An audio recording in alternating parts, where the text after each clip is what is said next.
இதில் வந்து ஒரு 2 டீஸ்பூன் எண்ணெய் விட்டுக்கலாம். எண்ணெய் சூடாகும். ஒரு ஏலக்காய் சேர்த்துக்கலாம், 3 கிராம்பு சேர்த்துக்கலாம், சின்னதாக ஒரு 3 துண்டு பட்டை சேர்த்துக்கலாம். இதோட ஒரு டீஸ்பூன் போல் கசகசா சேர்த்துக்கலாம். 1 டீஸ்பூன் சோம்பு சேர்த்துக்கலாம். சின்னதாக 4-5 துண்டு இஞ்சி சேர்த்துக்கலாம். 4 பல் பூண்டு சேர்த்துக்கலாம். காரத்துக்கு ஏற்ற மாதிரி ஒரு 4 பச்சை மிளகாய் சேர்த்துக்கலாம். 1/4 கப் துருவின தேங்காய் சேர்த்துக்கலாம். இதோட ஒரு 8 முந்திரி பருப்பு சேர்த்துக்கலாம். 1 டேபிள் ஸ்பூன் பொட்டுக்கடலை சேர்த்துக்கலாம். இப்போ இது எல்லாமே நல்லா வதங்கிருச்சு. கேஸ் அமர்த்திட்டு ஆற விட்டுட்டு நல்லா நைஸாக அரைச்சிட்டு பார்க்கலாம். குக்கர் எடுத்துக்கலாம். குக்கர் சூடானதும் ஒரு 4 ஸ்பூன் அளவுக்கு எண்ணெய் சேர்த்துக்கலாம். எண்ணெய் சூடானதும் 1/4 டீஸ்பூன் போல் சோம்பு சேர்த்துக்கலாம். சின்னதாக கல்பாசி சேர்த்துக்கோங்க, ரொம்ப சேர்க்க வேணாம், கொஞ்சமாக சேர்த்தா போதும். இதோட கருவேப்பிலை சேர்த்துக்கலாம். ஒரு 10 இலை புதினா சேர்த்துக்கலாம். புதினா சேர்த்திங்கன்னா நல்லாயிருக்கும் வாசனை. பட்டை கிராம்பு ஏலக்காய்லாம் நம்ம அரைச்சதுனால இதில் போடணும்னு அவசியம் இல்லை. விருப்பப்பட்டால் நீங்கள் ஒன்று சேர்த்துக்கலாம், ஒன்றும் பிரச்சனை இல்லை. புதினா சேர்த்திங்கன்னா உங்களுக்கு நம்ம பரோட்டா கடையில் கொடுக்குற அந்த குருமா மாதிரி இருக்கும், டேஸ்ட் நல்லாயிருக்கும். இது எல்லாமே நல்லா பொரிஞ்சிருக்கு. இதில் பார்த்தீங்கன்னா ஒரு கைப்பிடி அளவுக்கு பீன்ஸு, உருளைக்கிழங்கு, பட்டாணி, கேரட் இது எல்லாமே நல்லா பொடியாக கட் பண்ணி வச்சுருக்கேன். இதை சேர்த்துக்கலாம்.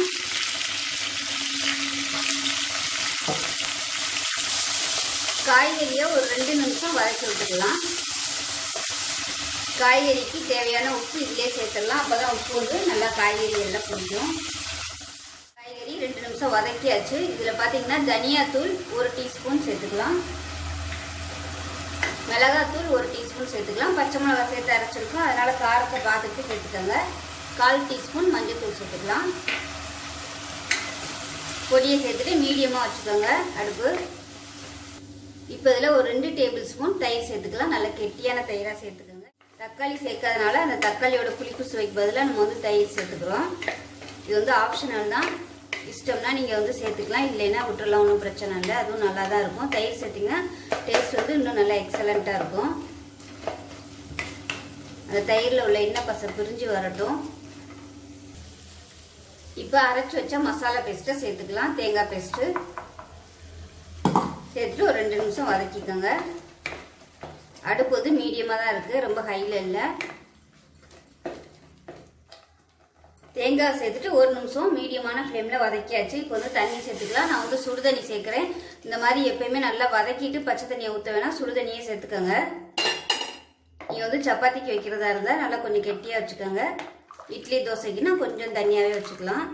இப்போ கலந்துட்டு உப்பு பத்தலைன்னா உப்பு செக் பண்ணி பார்த்துக்கலாம்.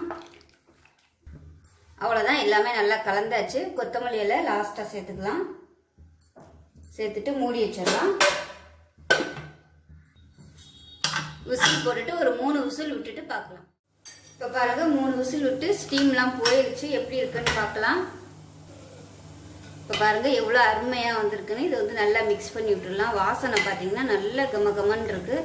இது செய்கிறது பார்த்தீங்கன்னா ரொம்பவே சிம்பிள் தான். நான் வந்து இன்றைக்கி காய்கறிகள் சேர்த்துருக்கேன். நீங்கள் ப்ளைனாகவும் நீங்கள் பண்ணிக்கலாம், அப்படி இல்லைன்னா வெறும் உருளைக்கிழங்கு மட்டும் வச்சு நீங்கள் பண்ணிக்கலாம். நான் வந்து இன்றைக்கி உருளைக்கிழங்கு வந்து வேக விட்டு பண்ணலை. நீங்கள் வேக விட்டு தனியாக சேர்த்து பண்ணிங்கன்னா இன்னுமே டேஸ்ட்டு நல்லாயிருக்கும். ஸோ அவ்வளோதான், ரொம்பவே சிம்பிளாக வெங்காயம் தக்காளி இல்லாமல் ஒரு அருமையான குருமா ரெடி ஆயிடுச்சு. இப்போ பாருங்கள் 3 விசில் விட்டு ஸ்டீம்லாம் போயிடுச்சு. எப்படி இருக்குன்னு பார்க்கலாம்.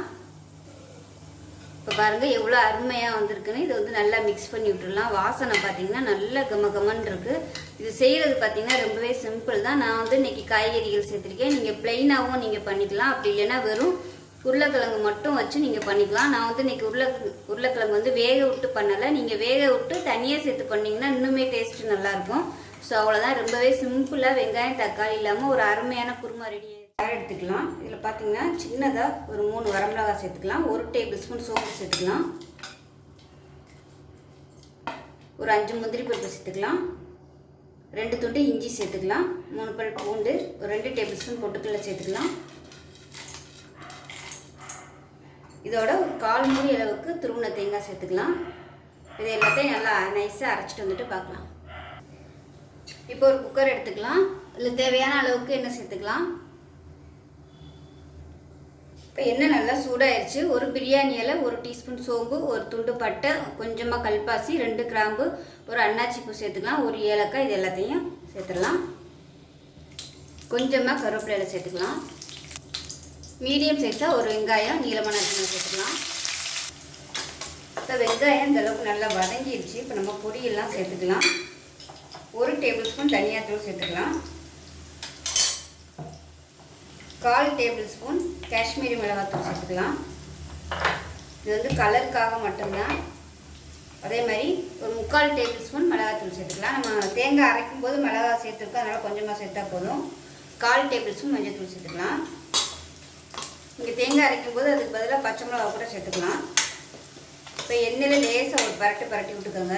ரொம்ப பரட்டினீங்கன்னா உங்களுக்கு அப்படியே கருகி போயிடும். இப்போ மீடியம் சைஸாக ஒரு 3 தக்காளி வந்து இந்த அளவுக்கு கட் பண்ணி சேர்த்துக்கலாம். ஒரு தக்காளி நல்லா மசிஞ்சு வரணும். மீடியம் ஃப்ளேமில் வதக்கி விட்டுக்கலாம், நல்லா மசிஞ்சு வர அளவுக்கு. தக்காளி மசிகிறதுக்காக உப்பு சேர்த்துக்கலாம்.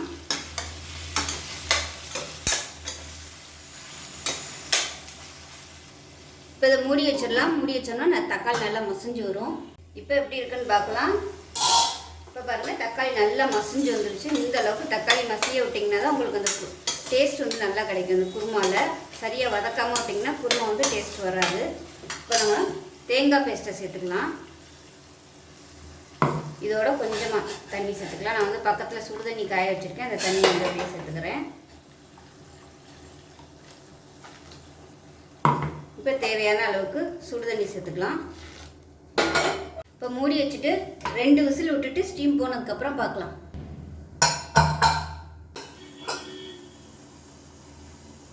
இப்போ பாருங்கள், அருமையான குருமா ரெடி ஆயிடுச்சு. இட்லி, தோசை, சப்பாத்திக்கெலாம் ரொம்பவே பொருத்தமாக இருக்கும். ரொம்ப சிம்பிளாக பண்ணிடலாம், ரொம்ப ஈஸியாக.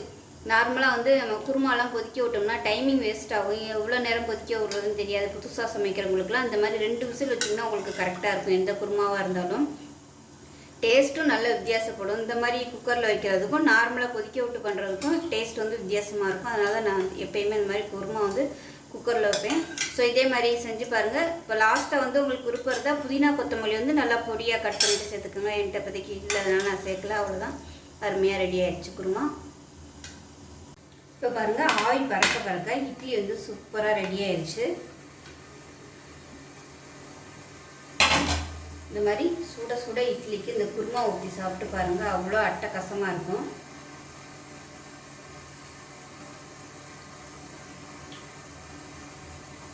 சின்ன சின்ன விஷயங்கள் வந்து குருமா வைக்கும்போது நம்ம சேஞ்ச் பண்ணையில் டேஸ்ட்டு பார்த்திங்கன்னா வித்தியாசப்படும். ஸோ அவ்வளோதான், அருமையான தக்காளி குருமா ரெடி. ஸோ அவ்வளோதான், அருமையான இட்லி குருமா ரெடி ஆயிடுச்சு. ஸோ இந்த வீடியோ பிடிச்சிச்சுன்னா லைக் பண்ணுங்கள், கமெண்ட் பண்ணுங்கள். உமாஸ் கிச்சன் சேனலை மறக்காமல் சப்ஸ்கிரைப் பண்ணுங்கள். தேங்க்யூ.